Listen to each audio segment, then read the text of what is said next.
Listo, muy buenas noches. A continuación voy a exponer el caso del trauma craneoencefálico y el enfoque general que se debe dar en la atención hospitalaria. Voy a comenzar con un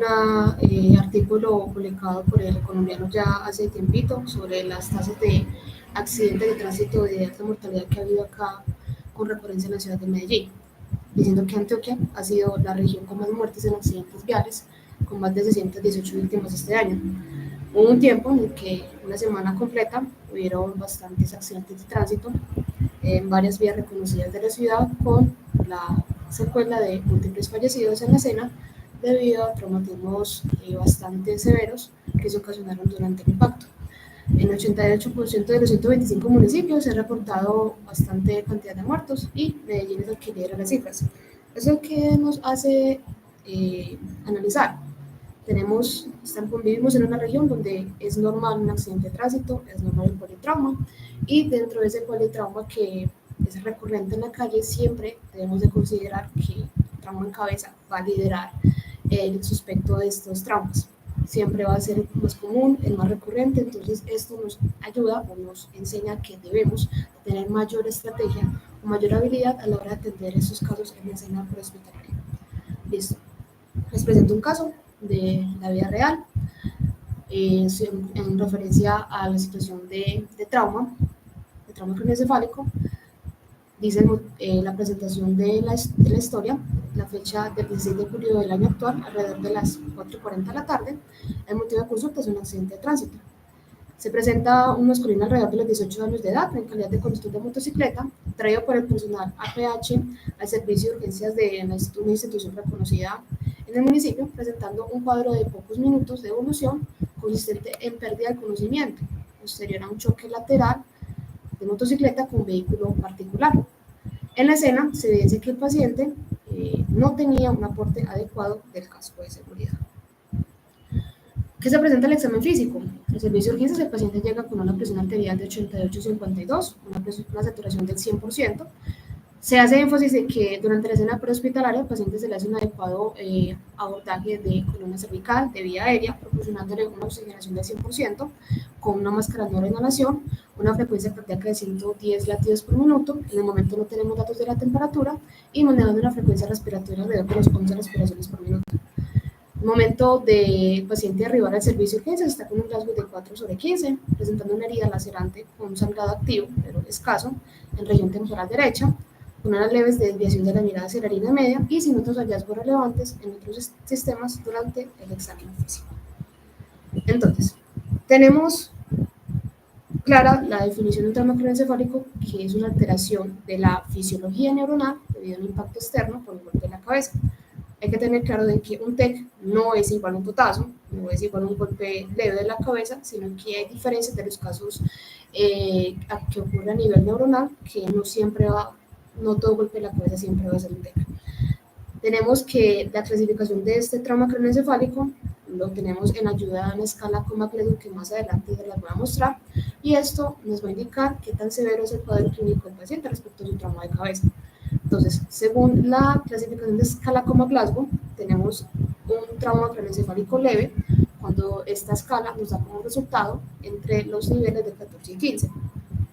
Tenemos un trauma craneoencefálico moderado cuando tenemos un Glasgow de entre 9 y 13 puntuaciones, y ya el severo, que es desde 8 hasta 3, que es el mínimo resultado de esta escala, lo cual nos intuye que estos pacientes bajo esta situación de TEC severo van a tener peor desenlace, siendo la muerte o quedando con secuelas neurológicas importantes. Y como les decía hace unos minutos, no todo totazo es un TEC, ya que tenemos la situación de una conmoción cerebral. Es un evento fisiológico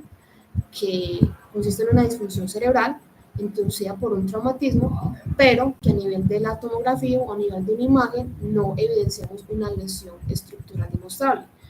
Dado el caso de que alguien se golpee contra un objeto sólido o se caiga y contenga contra un impacto contra un objeto sólido y pierda conocimiento por unos minutos, y que al momento de hacer una tomografía, si es que tiene indicación, no encontremos ningún daño cerebral estructural importante, sino que todo recorre con normalidad.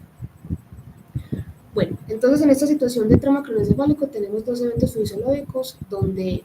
por parte del manejo prehospitalario, la intervención que se le haga en la lesión secundaria,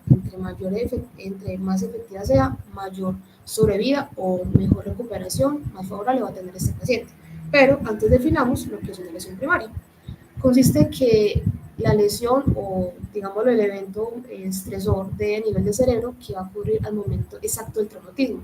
Ese va a ser irreversible porque no se va a poder intervenir en el momento, ya que el impacto ocurrió en cuestión de segundos. Y va a ser con un efecto de disipación, consiste en un efecto de disipación de energía en el cerebro. Un ejemplo sería un trauma penetrante en cabeza, por armas cortopunzantes, un proyectil de arma de fuego, una lesión por escalpe, alguna fractura abierta en cráneo. Eso ya en sí ocurre una lesión primaria que en el momento no se va a tener tiempo prevenible para generar una reparación pronta. Ya lo que es una lesión secundaria son las lesiones que se van desenvolviendo a recurrencia de la lesión primaria, que va a iniciar a continuación de lo que es la lesión primaria, y a comparación de la lesión primaria, la lesión secundaria nos va a dar un tiempo importante para tratar y prevenir lesiones irreversibles que se desencadenen de esa lesión secundaria. Llámese lesión por hipoxia, llámese lesión por isquemia, llámese lesión por hipotensión, llámese lesión por daño neuronal, que a medida de las intervenciones que tengamos en el campo prehospitalario en cuestión de darle un soporte vital al paciente conforme al manejo del ABCD, van a ser propicias y esenciales para que el paciente tenga un mejor pronóstico en cuanto al evento que tenga. Listo, entonces hablamos de epidemiología. Ya se sabe que esta situación de trauma es común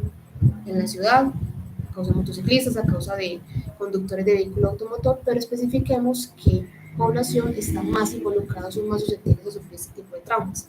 Entonces, tenemos una alta prevalencia en la población adulta joven. Como vimos en el caso clínico anterior, el paciente tenía alrededor de los 18 años, y más que todo en los casos de accidentes de tránsito, en calidad de motociclista, en calidad de parrillero, en calidad también de ciclista, puede ser. También en vehículo automotor, pero son más frecuentes los motociclistas, están un poco más expuestos, obviamente debido a la violencia. Al momento de traumatismos en cabeza, golpes o cualquier lesión violenta que genere o que propicie un impacto de cabeza, pues va a ser propicio a que se favorezca el TECA. Según datos de la del Instituto Nacional de Salud, se considera la tercera causa de muerte en menores de 45 años y es la principal causa de discapacidad a nivel mundial, más que todo cuando se presenta una situación de TEC moderado o que evolucione a un severo, y muchas veces es propicio que el paciente quede con secuelas a nivel motriz, a nivel cognitivo, a nivel de sensibilidad, ya pierde años potenciales de vida, no va a ser la misma persona que era antes de tener el suceso, y se considera la segunda causa de muerte violenta después de las lesiones por arma de fuego, y 20% de estas lesiones van a corresponder sí o sí a un trauma craneoencefálico severo. Como les decía anteriormente, es de un alto impacto económico, pues maneja una alta tasa de discapacidad significativa en pacientes afectados. Obviamente incurre en varios costos en el sistema de salud, ya que esos pacientes, dependiendo de la severidad que tengan del TEC, necesitan un manejo propicio y que puede ser bastante costoso o es demasiado costoso pues, para las instituciones que presten dichos procedimientos. Bueno, no solamente la población joven, digamos, lo que va a tener la culpa en esto, también más susceptibles los niños, también los ancianos, más que todos los niños por situaciones de accidentes en la casa, de que se caigan de la silla de donde están comiendo, que se arrojen por las escaleras, que están al borde de la cama y de un mínimo descuido ya lo recibe el impacto del piso. También los niños, digámoslo, un poco más grandes, más susceptibles por los deportes, que sean pues como de múltiple contacto y que son susceptibles a golpes en la cabeza. Y ellos son más susceptibles o tengan más vulnerables, ya que conforme a la edad tan mínima que tienen, tan pequeña, el plano óseo de ellos es un poco más deformable. Y la musculatura cervical, digámoslo, que todavía no es tan fuerte para soportar o para proteger la parte ósea a nivel del cráneo, y son muy susceptibles a golpes pues, que puedan presentarse en la casa. Y en los adultos mayores de 65 años, relacionado principalmente con las caídas. A medida pues, de que el adulto progrese en la edad, va a tener menos capacidad de los reflejos, no va a estar tan atento pues, de su entorno, y son muy susceptibles a que cualquier tropiezo induzca una caída y que muchas veces pues, el impacto lo reciben en la cabeza. Listo, entonces, porque entender de que el TEC es una situación donde se tiene que actuar en el menor tiempo posible con la mayor efectividad. Tiene su base fisiopatológica, donde entendemos qué es lo que pasa y qué consecuencias tiene a nivel hemodinámico del paciente si no lo tratamos a tiempo. Les explico. Entonces, cuando ocurre el evento posterior al impacto, llámese cualquier tipo de trauma, cualquier tipo de accidente, cualquier contexto, a nivel metabólico se van a liberar unos iones que se manejan normalmente en el potencial de membrana a nivel neuronal y también neurotransmisores excitatorios, iones de calcio, iones de sodio, ion potasio y neurotransmisor excitatorio en este caso, que es el glutamato, que es el neurotransmisor excitatorio por excelencia a nivel del potencial posináptico cerebral. Entonces, ¿qué es lo que pasa cuando ocurre este impacto? Entonces va al nivel del momento de la lesión traumática inicial, esta liberación masiva de iones va a alterar el potencial transmembrana a nivel de la bomba transmembrana que hay en la membrana celular de la neurona, donde normalmente hay por fisiología básica hay un intercambio entre sodio y potasio. Ante este estrés, que fue el golpe, va a haber una liberación masiva de estos dos iones y va a alterar como ese equilibrio del potencial transmembrana, de la bomba gradiente. Entonces va a haber como un alboroto en esa parte de estar intercambiando iones y va a generar mucha demanda metabólica y mucho consumo de energía, pues por ese suceso que ocurre normalmente pues, en múltiples momentos del día. Entonces, además de eso, por esa liberación de glutamato, que es un excitador del sistema nervioso central, va a tener muchísima energía por ese estrés que están tratando de compensar al nivel neurológico, pero también se le añade que hay una perfusión reducida a nivel del parénquima cerebral, obviamente, porque hay desgarro de capilares, hay desgarro de arterias, entonces el riesgo sanguíneo que había para tales partes del cerebro ya no va a ser el mismo, ya que en el momento están presentando la situación de estrés a nivel cerebral, hay un desacoplamiento neurovascular y como el cerebro, lo conocemos que es un órgano bastante glucodependiente, va a haber un estado de hiperglicólisis y va a haber un momento en que ese consumo de ATP ya no va a ser lo suficientemente necesario para responder a esa demanda metabólica que genera el trauma inicialmente. Entonces, se le suma la alteración iónica de flujo, más que todo el calcio es el que predomina, el ion calcio, el glutamato que también libera el receptor del NMDA, que es un receptor inotrópico también el glutamato, también excitatorio a nivel del cerebro, y alteración del flujo vascular. Entonces, estas tres situaciones, justamente, además de que se le añade que hay una demanda insuficiente de energía para responder ante toda esta situación, va a haber un caos a nivel del cerebro. La actividad cerebral va a estar completamente disregulada o alterada. Fuera de eso, sabemos que el calcio en grandes cantidades va a generar vías apoptóticas, que esto consiste en que hay un daño irreversible en la célula, esa célula va a quedar inservible y es una neurona más que se pierde en ese parénquima cerebral con incapacidades de generar las sinapsis que se generan normalmente, la neurotransmisión de la información, de las señales, de todo lo que se genera en el cerebro al momento de recibir o de mandar impulsos, eso va a estar completamente alterado porque inicialmente a nivel metabólico va a haber un distrés que va a alterar todo ese ejercicio de la transmisión sináptica. Fuera de eso, al crear esas vías apoptóticas, entonces va a haber daño neuronal irreversible y como no hay ATP para generar nuevas células o generar nuevas células para que respondan ante esa demanda, entonces a medida que pasa el tiempo, esas células se van dañando y es menos más estructura cerebral, perdón, que se pierde en ese momento de lesión primaria, ya pasando a la secundaria. Entonces, son situaciones que a nivel metabólico es importante tratar, bueno, a nivel general, en cuanto a maniobras que ya más adelante les voy a explicar, que es importante tratar para ir en pro del beneficio del paciente. Fuera de eso, ante esa demanda de estrés, generalmente nuestro cuerpo se activa el sistema inmune, que son unas células llamadas citoquinas proinflamatorias, que en el sistema nervioso central se denomina como microglía, que es el sistema inmune del cerebro que va a responder o va a atacar frente a ese estrés metabólico que está viviendo el cerebro de ese paciente en ese momento del trauma. Y al haber tanto influjo de células que responden ante la inflamación, ante tanto estrés oxidativo, va a generar mucho radical libre y lo que va a propiciar toda esta demanda de células, de todo este desorden a nivel celular, va a generar el daño a nivel del citoesqueleto, del axón, que es la célula que me ayuda a transmitir el impulso nervioso para controlar las actividades y funciones generales del cerebro. Todo esto conlleva a lo que es una apoptosis o o una muerte neuronal irreversible y no tenemos material suficiente o el cerebro no tiene material suficiente para generar nuevas células que respondan ante la situación. Listo, entonces acá también tenemos la teoría de Monroe-Kelly, que nos dice, en resumidas cuentas, que hay 3 compartimientos estáticos a nivel del cráneo, porque por obvias razones el cráneo no se distiende, no tiene cómo estirarse, entonces siempre va a haber como una concentración, un volumen proporcional estable entre 3 equilibrios, entre 3 compartimentos del cerebro, llámese líquido cefalorraquídeo, parénquima cerebral y sangre venosa o sangre arterial. Normalmente estos 3 compartimentos tienen un momento de compensación. Claro, el cuerpo es inteligente, responde ante esas demandas mínimas de estrés y va a saber cómo solucionar ante ese caso. Cuando hay una situación de que un compartimiento aumente su volumen, proporcionalmente aumente la presión sobre los otros 2 compartimientos, ¿qué es lo que pasa? Lo que es a nivel de líquido cefalorraquídeo, a nivel de la sangre venosa o arterial, estos líquidos van a drenar hacia las esternolumbares, dándole permiso al parénquima cerebral de que se pueda extender un poquito más si es que aumenta la presión intracelular de ese paciente, generada por la masa encefálica en ese entonces. Es más fácil pues que se drene lo que es el líquido, cuestiones de líquidos, que la propia masa encefálica, ¿cierto? Ya esa situación de compensación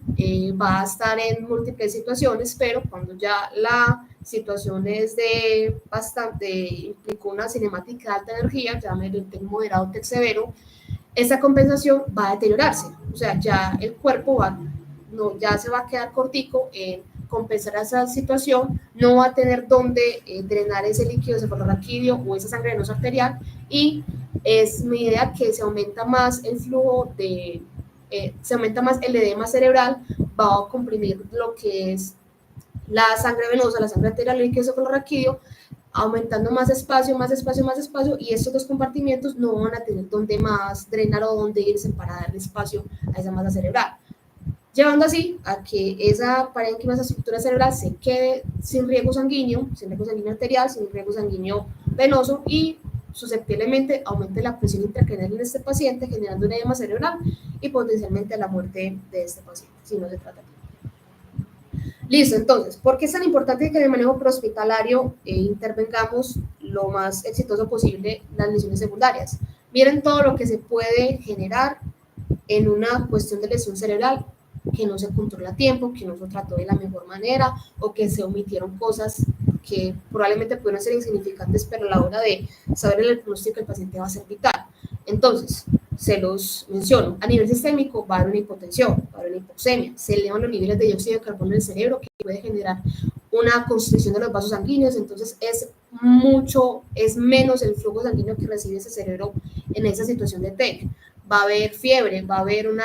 infección a nivel general, a nivel sistémico, que va a ser un peor pronóstico para ese paciente, los niveles de azúcar van a bajar, va a haber una anemia severa ya que no hay suficientes glóbulos rojos para propiciar en ese momento del TEC. Eso va a conllevar lo que es una alteración de iones, alteración del pH, que es una acidosis, que también es un factor estresante en ese momento del trauma, y va a haber una coagulación intravascular, ¿cierto? Ya a nivel intracraneal, lo que ya juntándose con un sistémico, entonces la hipertensión intracraneal va a ser algo catastrófico en ese paciente, que va a recurrir a maniobras importantes ya a nivel intrahospitalario, va a haber hematomas cerebrales, va a haber un edema cerebral, a nivel de la estructura cerebral va a haber una hiperemia, ya el riego sanguíneo no va a ser propicio para todo el compartimiento de la estructura cerebral, un vasoespasmo, y ya son cuestiones de hemorragias subaracnoideas a nivel dentro del cerebro, y ya pues convulsiones que contribuye a mucho más daño de las neuronas. Entonces, la valoración clínica a nivel de campo prehospitalario, siempre priorizar el ABCD, que eso es vital para toda situación, llámese trauma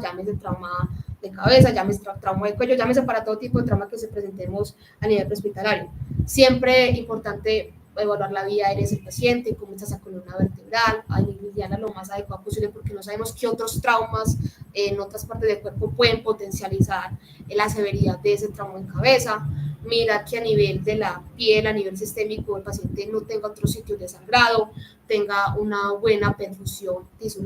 a nivel de las extremidades, a nivel del corazón, a nivel del cerebro, que no haya una lesión hemorrágica evidente en cabeza, llámese lesiones por escalpe, fracturas penetrantes, fractura en la base del cráneo, laceraciones de cuero cabelludo, que esas suelen sangrar bastante. A nivel del déficit neurológico, evaluar cómo está la conciencia de ese paciente, que esté orientado, y ya la exposición, mira qué otras partes o qué otras lesiones en otras partes del cuerpo pueden estar pues como alterando el equilibrio fisiológico de ese paciente.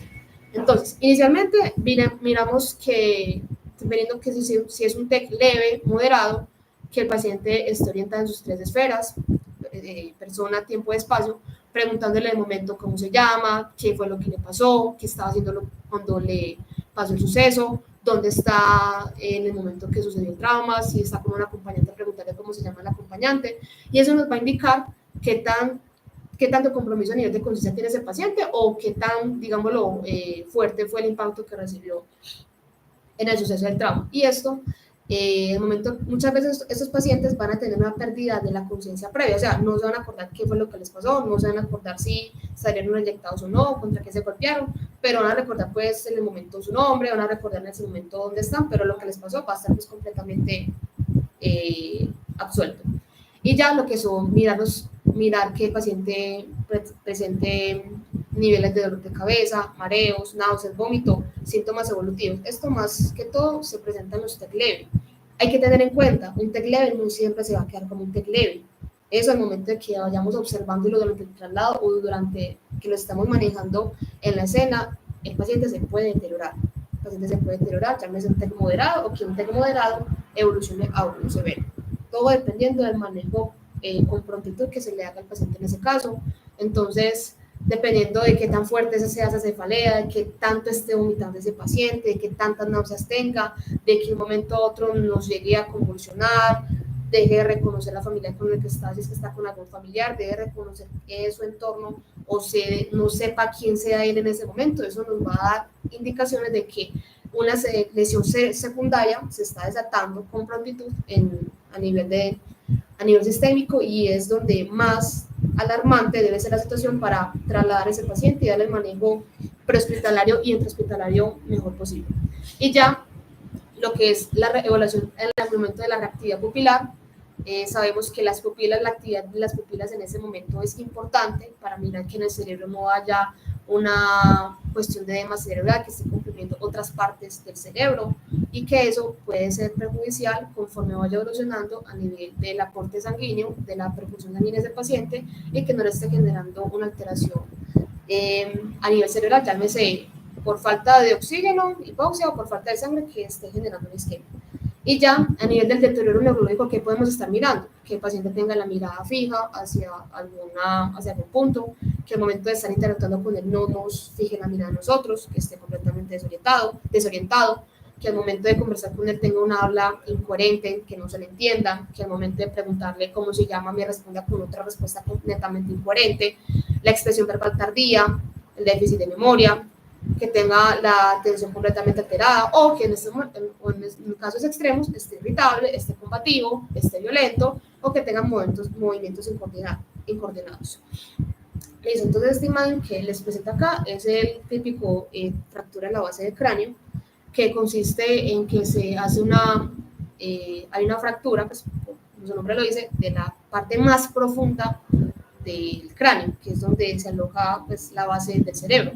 donde hay compromiso a nivel vascular, donde hay compromiso a nivel nervioso, donde hay compromiso a nivel aéreo, porque también se encajan lo que son los senos paranasales, lo que son pues las partes donde se conserva neumaticidad en la cara. Entonces, generándose un traumatismo tuvo que haber sido demasiado fuerte para que altere esta parte tan profunda del cráneo. Es importante a la hora de evaluarlo, ya que nos indica pues, la severidad del trauma que presenta el paciente. No se va a presentar generalmente con la sintomatología frecuente como lo es los ojos de mapache, como lo es el hematoma retroauricular, de que a nivel del oído o de la nariz esté secretando líquido cefalorraquídeo, llámese otoliquia y otorraquia, que es la salida de líquido cefalorraquídeo sea en nariz o sea en oídos, no se va a presentar la clínica completa, sino que al momento de tener un hallazgo presente, puedo tener la alta sospecha en el campo prehospitalario que el paciente está cursando con una fractura de la base del cráneo. Esa es la típica presentación, como les digo, no se va a presentar completa, sino que con un síntoma ya es como clara tener en alta sospecha el cuadro. Entonces, les presento la escala Coma-Glasgow, es una herramienta importante, vital, fácil de aprender al momento de evaluar el déficit neurológico de este paciente. Y como les decía, conforme más alta sea la puntuación del paciente, más índice nos dirá qué tipo de trauma tuvo y qué tan importantes las intervenciones que tengamos en el momento y qué tan prontos o qué tan rápidos debemos de hacer al momento de tratar a ese paciente. Si tiene una escala de 13 a 15, eso no significa que tiene un TEL leve, eso no significa que nos tengamos que relajar con él, de que todo está bien, sino que en cualquier momento hay que tener en cuenta que a nivel cerebral esté generándose una hemorragia que no esté presentando síntomas en el momento y que ya más adelante, conforme al grado de hemorragia, ya el paciente puede estar presentando otras alteraciones a nivel ocular, a nivel verbal o a nivel motor. Entonces tenemos 4 puntuaciones a nivel de la respuesta ocular, 5 puntuaciones a nivel verbal y ya la motora son 6 puntuaciones que damos. En la parte motora, lo que es extensión, lo que es flexión anormal, que es la puntuación 3 o 2, ya nos estaría pues dando un mal pronóstico a nivel del paciente y que la lesión del cerebro, la lesión estructural, pues es bastante grave. En ese caso, donde mayor razón hay que correr con ese paciente hacia una institución de alto nivel de complejidad.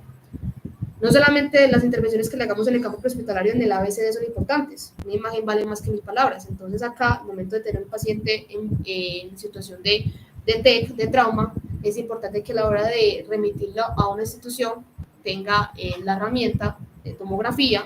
para que el paciente no pierda tiempo pues, en un servicio de urgencia donde no cuente, de una institución que no cuente con el tomógrafo, que es lo que nos va a indicar qué está pasando específicamente en el cerebro de ese paciente. Entonces, lo que es la tomografía es la imagen indicada, la más específica que nos va a dar información detallada a nivel de óseo, a nivel de sanguíneo, a nivel del cerebro de ese paciente, y hay unos ciertos criterios que podemos manejar en el campo prehospitalario sobre cuándo ese paciente es indicador para tomografía inicialmente o cuando de pronto no tenga una alta necesidad de alto requerimiento de ir a una institución que cuente con el tomógrafo inmediatamente. Entonces, tenemos ciertos criterios, no tienen que estar todos presentes necesariamente, con 2 o 3 que tengamos en el momento, ya es indicador de que el paciente necesitamos remitirlo a un centro asistencial que cuente con este recurso. Entonces, los criterios denominados los Canadian Criteria Rules, que son los criterios canadienses, tenemos como primer puntuación que hay una escala Coma-Glasgow menor de 15, 2 horas después de la lesión, que haya una sospecha de la fractura del cráneo abierta y deprimida. Esto lo vemos como si tiene un sangrado pues evidente en cuero cabelludo, a nivel de cráneo, a nivel de la frente también, que tenga cualquier signo de fractura de la base del cráneo como se lo mencioné previamente, que tenga 2 o más episodios de vómito, que si cuenta con un episodio de vómito después del trauma, listo, puede ser algo normal, no puede ser muy alarmante, pero si en menos de media hora, en menos de 15 minutos, ese paciente vemos que ha vomitado múltiples veces, que la manera en cómo inyecta el vómito no es normal, eso nos da un indicio de que alguna situación de edema cerebral pueda estar sucediendo en ese paciente. La edad mayor de 65 años, hay que tenerlos en cuenta ya que esos pacientes al tener el cerebro un poquito, pues ya en casos de atrofia cerebral, ya la masa del cerebro ya no es tan gruesa, cuando ya a comparación de las edades jóvenes,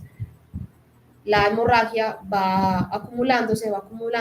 a nivel de lo que es los espacios cerebrales, va acumulándose y ellos no van a presentar en el momento del trauma la sintomatología inicial, la sintomatología típica, sino que a cuestión de los días, a medida de los días, ellos van a tener alteraciones en su comportamiento, en su estado de conciencia, claro, y es como en los tiempos donde ese sangrado se acumuló y ya es al cabo de 7 a 8 días o menos donde ellos van a estar sintomáticos. Entonces es muy importante preguntar si tuvo una caída, cómo fue la caída, hace cuánto tiempo fue y qué síntomas le ven raros en ese paciente pues al momento de consultar o de solicitar la atención. Que al momento de la escena el paciente tenga pues amnesia en el evento ocurrido, de más de 30 minutos de impacto y que obviamente haya tenido una cinemática de alta energía. y eso lo sabemos al momento de llegar a la escena y conocer cómo fue el suceso del trauma. Acá también son otros criterios, incluye los similares que les mencioné anteriormente, cualquiera nos pueden ayudar pues a la hora de indicar o de saber qué tan necesario, qué tan prioritario es que este paciente vaya a una institución donde requiera tomografía, cualquiera está avalado, entonces no hay como la preocupación a la necesidad de aprenderse los tres al mismo tiempo, sino que nos pueden ayudar cualquiera de las tres opciones. Listo, entonces, en una situación que es importante a la hora de, ya que el paciente puede estar en un entorno hospitalario y que nos da el indicio de que con mayor razón hay que ser prontos al manejar una excelente evaluación primaria para evitar lesiones secundarias, es el evento de un hematoma epidural y un hematoma subdural. El hematoma epidural consiste en las rupturas pues, intraarteriales a nivel de cerebro. Generalmente a nivel de la tomografía, en tomografía se va a ver como una lesión biconvexa. Eso conlleva de por sí el hematoma que sea una hipertensión endocranial local y hay que tratarlo con mayor tiempo, en el menor tiempo posible, ya que estos pacientes conforme mayor grado de la hemorragia, menor es la tasa de sobrevida y muy fácilmente se pueden pues, morir si no requiere una intervención quirúrgica urgente. Y ya a nivel del hematoma subdural, más que todo el sangrado de los plexos venosos es muy más común en ancianos, conforme a que tengan esa masa encefálica un poquito más reducida, se va a ver en forma de media luna y es más común en esta población. Por ahí dicen que cuando hay un viejito apendejado, hay que sospechar en un subdural casi asegurada en estos pacientes. Listo, entonces el manejo inicial siempre va a ser por tripliunisas del ATLS. Sí o sí, nuestra intervención en las lesiones secundarias va a ser lo más importante en este caso. El enfoque del ABCD, lo que es control cervical, lo que es la alineación de la columna vertebral, la oxigenación. En este caso se recomienda al momento de un trauma darle la mayor fracción inspirada de oxígeno posible al paciente. Y con esto tenemos el elemento de la máscara de inhalación, que nos dan FIO2 casi al 100%, lo que necesita ese cerebro pues en ese momento de estrés que les comuniqué anteriormente. Y garantizar que esa presión arterial media, que eso nos indica más que toda la presión arterial sistólica, vamos a tener la garantía o vamos a pensar de que ese paciente se le optimiza la perfusión en ese cerebro que en ese momento puede recibir el trauma y que tiene bastante estrés en su entorno metabólico, y con estas dos maneras estamos garantizando que ese paciente pues, no tenga una situación de hipoxia prolongada y que pueda ser perjudicial en un momento después. En el nivel de la presión arterial, los líquidos indicados están lo que es la solución salina, isotónica, la solución Harman también es la más ideal en este caso, de asegurar un acceso venoso a este paciente, puede ser con un calibre 20, con un calibre 18, para mirar que a nivel de la presión arterial nunca esté hipotenso ese paciente, ya que lo que es la presión intracraneal va a depender de dos factores, de la presión de perfusión cerebral, lo que es la presión de perfusión cerebral va a depender de dos factores, que es lo que es la presión intracraneal y la presión arterial media. ¿Y de qué depende la presión arterial media? De lo que es la presión arterial sistólica y la presión arterial diastólica. Entonces, en ese manejo de intervención, para optimizar una buena presión arterial en ese paciente, es importante y va a repercutir de gran manera en la presión de perfusión cerebral en esos pacientes. Y ya lo que es la estabilización a nivel de clínica, que el paciente siempre esté monitoreado durante el traslado, miremos niveles de oxigenación por medio del saturador, miremos presión arterial, miremos temperatura y obviamente la revisión secundaria va a ser importante, no la dejemos hacia un lado, que no tenga otros traumatismos a nivel de tórax, a nivel de abdomen, a nivel de extremidades, que no tenga una fractura de pelvis, una fractura de fémur expuesta, una lesión que nos indique un hemotórax, una hemorragia pues importante en el abdomen, que eso va a alterar cualquier patrón hemodinámico en ese paciente, más que todo lo que es la circulación sistémica. Siempre, ya cuando hayamos generado la revisión primaria, la ABCD primario, irnos por la lesión secundaria, porque tenemos que descartar pues, que otras lesiones no me estén alterando la condición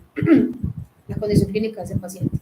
Listo, entonces lo que es el manejo inicial del TEC level, siempre valorar factores de riesgo en este paciente, la cinemática del trauma, como ya se los mencioné, que no sea pues un mayor de edad, que no haya tenido antecedentes de neurocirugía previa, intervenciones invasivas a nivel del cráneo, que no haya tenido convulsiones previas, que no esté tomando medicamentos anticoagulantes. Eso siempre importante al momento de la historia clínica, tener esos antecedentes al tanto.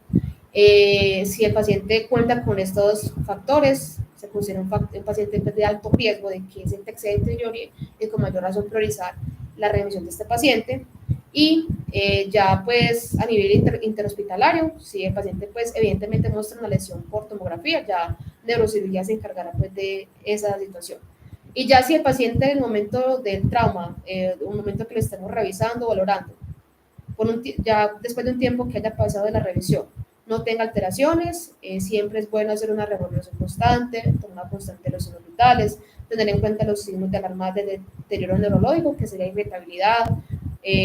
convulsiones, múltiples episodios de mesis, que deje de reconocer el ambiente, su entorno, ¿cierto? Y ya lo ideal pues que a nivel intrahospitalario el paciente se quede 6 horitas, pero durante el traslado que estemos haciendo ese paciente, sea que estemos pues lejos de la institución de remisión, durante el traslado siempre estarlo valorando, siempre estar interactuando, conversando con él para mirar pues que no haya un deterioro neurológico. Y ya lo que es el moderado severo, en estos pacientes se les recomienda hacer una intubación, pero en el campo prehospitalario pues estamos muy limitados a hacerlo obviamente, pero lo que es la ayuda con la máscara de inhalación nos va a hacer una intervención importante y vital y nos da pues el tiempo necesario para que este paciente llegue a la institución y pueda hacer pues como un aseguramiento más avanzado de la vía aérea. También tener en cuenta que el paciente en la vía aérea no tenga secreciones, no tenga sangrado, no tenga cualquier elemento sólido que le esté obstruyendo esa vía aérea. Importante al hacer esa revisión de la A, aspirarlo, que no haya pues nada que le esté teniendo riesgo de que se broncoaspire, de que no haya vómito ahí en la cavidad, en la vía oral y que de pronto ese vómito se pueda broncoaspirar con eso y pueda ser muchísimo peor pues a la hora de intervenir la vía aérea y la oxigenación de este paciente. Y ya si vemos que el paciente no tenga pues como la saturación bajita, pero que en el momento de que le estemos revisando se ponga combativo, se ponga violento, eso nos da un leve indicio de que ese cerebro está completamente desordenado, está hipóxico y eso obviamente va a alterar pues, como el estado general de ese paciente. Llámese irritable, llámese combativo, llámese violento, de muchas formas posibles el cerebro va a manifestar que se está quedando sin oxígeno. Entonces la intervención en el momento con una máscara de no reinhalación o un dispositivo que me dé una mayor cantidad de FiO2 va a ser importante realizarlo. Obviamente, mirar la saturación que no esté por debajo de 90, que si vemos que ya con la máscara de inhalación esta saturación pues no sube, no se incrementa, es importante trasladarlo para que haya un aseguramiento más avanzado de su vía aérea. Siempre estar al tanto de los signos clínicos de la irradiación cerebral. ¿Esto qué sistema nos da estos signos de irradiación? La respuesta pupilar, siempre estar evaluarlos, que las pupilas estén mióticas al momento de realizar la prueba frente a la luz con la linterna. Y ya si vemos que tengan una asimetría a nivel pupilar, de que una esté más dilatada que otra, o que una esté muy dilatada y que la otra esté completamente pues miótica, eso nos está hablando de una posible herniación cerebral. Lo que es la famosa triada de Cushing, que consiste en una bradicardia, alteración del patrón respiratorio y alteración del estado de conciencia. Eso nos va a dar indicios de que el paciente se está herniando. No toda la triada va a estar presente en esa parte, solamente una de las 3 puntuaciones puede estar presente, pero que nos dé alta sospecha que ese paciente posiblemente se esté herniando. Bradicardia, alteración del patrón respiratorio y en ese momento se me olvida la otra. Siempre estar en contacto, control constante de los signos vitales, acceso intravenoso, como ya se los mencioné, más que todo se indican que es esteroide, llámese celulosarinina al 0.9%, lactato de Reiner, que eso siempre va a estar disponible en la ambulancia, y ser indicado tomar una glucometría para mirar cómo están los niveles de glucosa de ese paciente, ya que, como se las mencioné anteriormente, el cerebro es bastante glucodependiente, bastante oxígeno-dependiente, entonces, al haber un patrón alterado de estas situaciones de presión arterial, de oxigenación o de glicemia, ese cerebro puede estar bastante descontrolado en cuanto a su función. Y ya como se les indicaba, más que todo en las situaciones de TEC moderado, de TEC severo, siempre mira que ese paciente no se nos está herniando, como se los mencioné, que no haya una simetría pupilar significativa, llámese anisocoria, que no haya una dilatación pupilar unilateral o bilateral, que ambas pupilas también pueden aparecer midiáticas, es un signo muy sensible pero poco específico de herniación cerebral. Igualmente hay que tenerlo en cuenta al momento de la valoración, no descuidarnos con eso. Del estado coma Glasgow en la parte motora, que el paciente no esté presentando una postura de decorticación o de celebración, que eso nos indicaría pues, un pronóstico bastante malo en este paciente. Y ya lo que es la tarea de Cushing, ya acá está la tarea completa, en que no tenga una bradicardia, una hipertensión, que es, proporcionalmente pueda darnos una hipertensión intracraneal en ese paciente y que no tenga una alteración del patrón respiratorio. Siempre esas tres situaciones van a estar presentes, o una de las tres donde tengamos que hacer la intervención importante. Listo, entonces ya los cuidados de importancia a nivel hospitalario, siempre se le hace una sedación analgésica en esos pacientes. Durante el traslado, importante que garantizar una buena oxigenación. El momento de que le estemos haciendo el traslado a este paciente, que la cabecera esté elevada a los 30 grados para evitar que de pronto esa presión intracraneal siga aumentando y que pueda empeorar más el cuadro. Y obviamente los líquidos de mantenimiento, ya las soluciones hipertónicas ya es por parte del hospital. Al momento del traslado, siempre garantizar una adecuada oxigenación, una saturación mayor al 93%, la presión arterial sistólica, si está en 110 o más de 110, sería excelente al momento de entrega a este paciente, y que el paciente en el momento tenga una temperatura adecuada, que serían los 36.5 grados, y la control de la glucosa que no esté por debajo de 70, o que no esté tampoco por debajo de 110, y que ya garanticemos que esa parte de niveles de glucosa del paciente a nivel del cerebro esté pues, estable. Y ya respecto al caso anterior del paciente que les mencioné anteriormente, se le hizo una prueba de aseguramiento de la vía aérea, se descartaron otras lesiones potenciales, estuvo en la UCI durante 5 días, y ya posterior a todas estas intervenciones, el paciente pudo tener una respuesta neurológica progresiva, pero al presentarse una situación de TEC severo, quedó pues con secuelas a nivel motriz y a nivel de sensibilidad. Como les indicaba, ya dependiendo del cuadro, puede tener una alteración, unas secuelas pues más adelante. Ya las conclusiones, siempre tener en cuenta que el TEC sí o sí va a ser un problema de salud pública persistente, no tiene cuándo acabarse. La identificación temprana de las lesiones secundarias es un actuar a tiempo, va a ser indispensable en la sobrevida de ese paciente, y ya mientras garanticemos un adecuado equilibrio hemodinámico con las intervenciones que le mencioné anteriormente, va a tener una repercusión directa en el pronóstico y calidad de vida de ese paciente. Muchísimas gracias.